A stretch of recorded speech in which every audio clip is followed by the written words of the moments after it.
E fora isso, Luiz, me corrige se eu estiver errada, além da proteção, de você ter que proteger os dados que você tem, você também precisa prestar conta de como esses dados vieram até você, né? Que é aquela coisa antiga que era meio faroeste aqui, de comprar base de dados, comprar, né? Eu tenho feito muito agora, porque, cara, tudo isso, todo esse movimento de LGPD, o Léo tá falando aqui, né, que ele achava que as leis deveriam ser mais duras para proteger as pessoas. Assim, olhando do lado da empresa, para as empresas que se preocupam com isso, cara, você vê, eu abri mão, joguei fora minha base, eu comecei de novo, né, para seguir com a nova lei. Agora, a gente continua recebendo ligação que a gente não pediu para receber, não é? De empresas que a gente nunca ouviu, não conhece. E agora, o que eu tenho feito quando alguém me liga, e tem ainda o robô, né? O robô que liga, todo mundo. Quantas ligações dessas a gente não tem por dia? O robô liga, e enquanto você. E aí, estão falando com fulano, e muitas vezes não é nem o meu nome, né? É outra pessoa. Eu falo sim, até passar para um atendente. Na hora que o atendente atende, que ele acha que é alguém que quer falar com ele, né? Sou eu para falar, escuta, onde você pegou meu número de telefone? Qual foi o quadradinho que eu cliquei que eu falei que você podia me ligar? Você já ouviu falar de LGPD? Posso falar com o seu gerente? Eles desligam na minha cara. Eu faço isso com todo mundo que liga para testar. Então, nem aí, desligam na minha cara. Então, assim, ainda tá, né? Um negócio sem dono, né? Porque aí você pega aquele número é um número, qualquer número mascarado, você não consegue identificar. E tem, né? Tá todo mundo que é sério fica com medo da multa e quer fazer direitinho, e tem essa indústria toda ainda que compra os dados e te liga, te manda correspondência indesejada, entra em contato sem você ter dado ok para a pessoa entrar. Você não consegue nem achar quem é, porque eu estou no. Assim, eu faço denúncia. Se eu descobrir o nome da empresa, eu faço denúncia. Eu ligo na empresa, mando e-mail reclamando. Porque não é possível, gente. Tem a lei, ninguém segue a lei, né? É verdade. Isso realmente é um problema sério, né, crônico a ser resolvido ainda. E é difícil você rastrear isso, né? Porque você tem um número lá, mas se você ligar de volta nesse número, esse número não existe, né? São números contratados junto às operadoras, que são números, sei lá, chaves, né? Que dentro desse número te direciona para uma infinidade de outros números e que você não consegue ir atrás disso, né? Não, é mais difícil de rastrear esses números de onde saem essas ligações. E assim, as empresas terceirizam isso. Então, um banco, por exemplo, alguém vai ligar para você falando, olha, aqui é do banco tal, você tem um crédito pré-aprovado, tal, posso te mandar o cartão para sua casa, não sei o quê. Você pode falar o que você quiser, a pessoa não sabe nem que banco é esse. Às vezes ela não está nem no Brasil, né? Então, essas coisas são muito difíceis de você realmente conseguir acabar com essa prática, né, muito indesejada, e a fonte dessas informações também é absolutamente obscura. E eu imagino que nesse momento, né, de grandes vazamentos de dados, muitos desses dados estejam indo parar nesses lugares, né, porque a produção... Então, vazando, tem gente comprando, né, Luiz? Não iria Exatamente. vazar à toa. Se o produto existe é porque tem mercado. Infelizmente é isso, né? Então a gente sabe que o mercado é grande para isso. Essas empresas elas têm uma necessidade muito grande de obter os contatos, de fechar os contratos, o que ela tiver que ali para vender. E essas ligações que a gente recebe, muitas delas você atende e não tem ninguém do outro lado. Daí você fala, poxa, mas por que ligam, né? Se a hora que eu atendo cai a ligação, né? Porque na verdade é um sistema automatizado que está fazendo isso. Ele tem lá 10 atendentes, mas ele não vai fazer só 10 ligações, ele faz 100 ligações. Porque ele sabe que muitas dessas não vão atender, a pessoa vai ver, não vai atender, vai desligar. Então, assim, ele filtra as pessoas que atendem, aí sim direciona para o robô e depois para o atendente. E as ligações que não atenderam, ok, tudo bem. Mas se ele fizer só as 10 e tiver uma que atende, ele perdeu 9. Agora, se ele fizer 100 e tiver 10 que atende, ele aproveita as 10.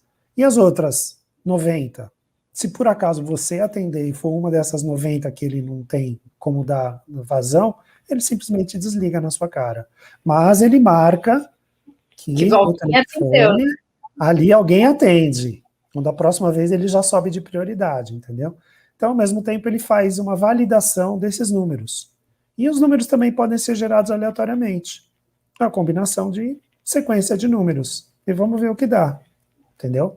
Então, a automação desses procedimentos, né, é muito ruim, porque você acaba, de uma forma ou de outra, mas não é o meu telefone que foi vazado, é uma combinação que, por acaso, chegou no meu número. Então, eles vão ligar para todo mundo. Ah, mas não sei quantos milhões, não importa, para a máquina isso é fichinha. Não tem problema nenhum fazer as combinações e ficar ligando para todo mundo. Então é isso.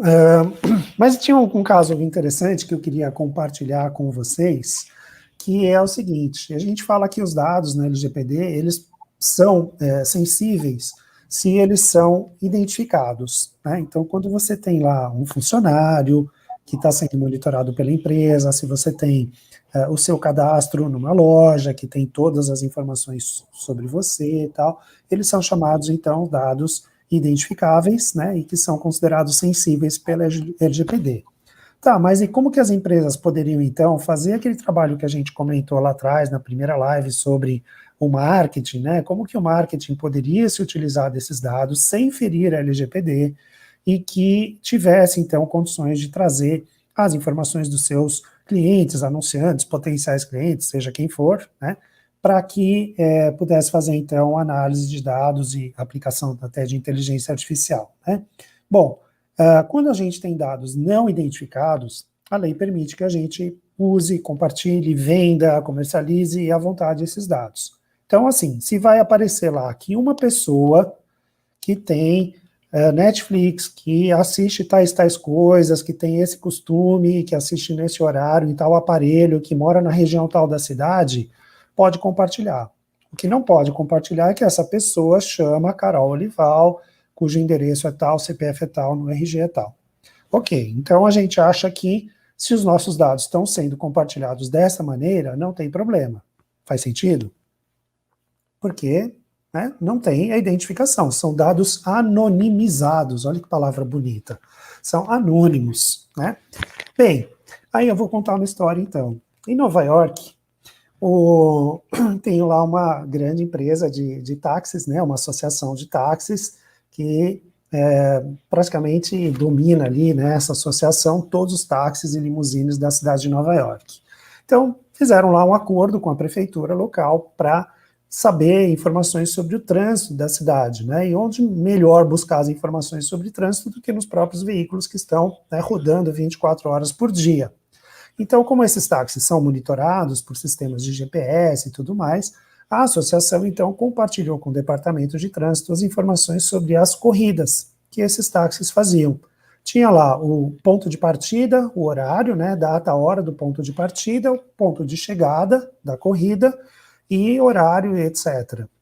Tinha informação também sobre o número do táxi, o registro lá, o código do táxi, e tinha também uma informação sobre o valor da corrida, que acabava significando também se pegou trânsito ou não, porque se demorou mais é porque cobrou mais, porque demorou mais tempo para chegar até o local, então tinha informação de uma previsão, vamos chamar assim, sobre o custo da corrida, e tinha lá também, nesse arquivo que eles trocaram, informação sobre gorjeta, se foi aplicado, então, uma gorjeta ou não. Bom, a princípio, essa informação para o Departamento de Trânsito não seria útil, mas foi compartilhado dessa maneira. Então, olha só, não tinha identificação do motorista do táxi, nem do passageiro, nem nada mais, além de hora e data de saída, hora e data de chegada, local de saída, local de chegada, e se deu gorjeta. Só essas 5 informações.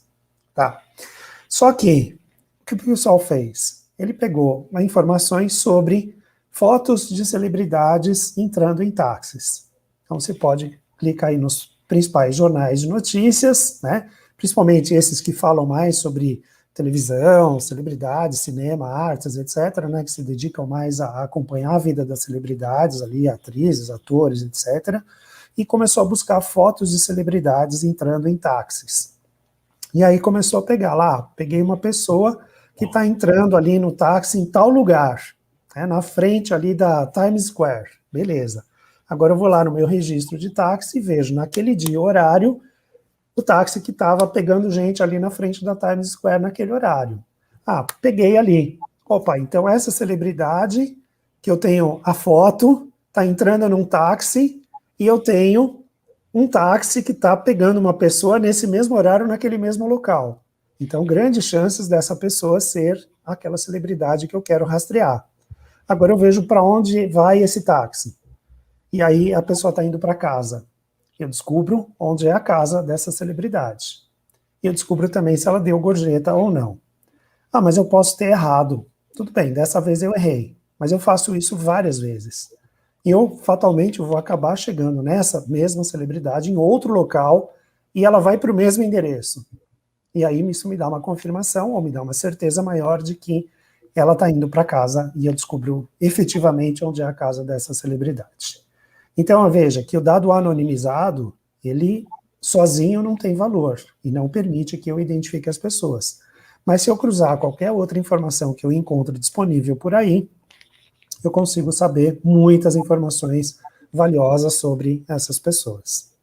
Então, a gente tem que se questionar também, até né, nesse sentido, de o quanto a lei protege a gente, porque se a gente está com dados anônimos, ainda assim eles permitem algum cruzamento e uma vulnerabilidade em relação às nossas informações.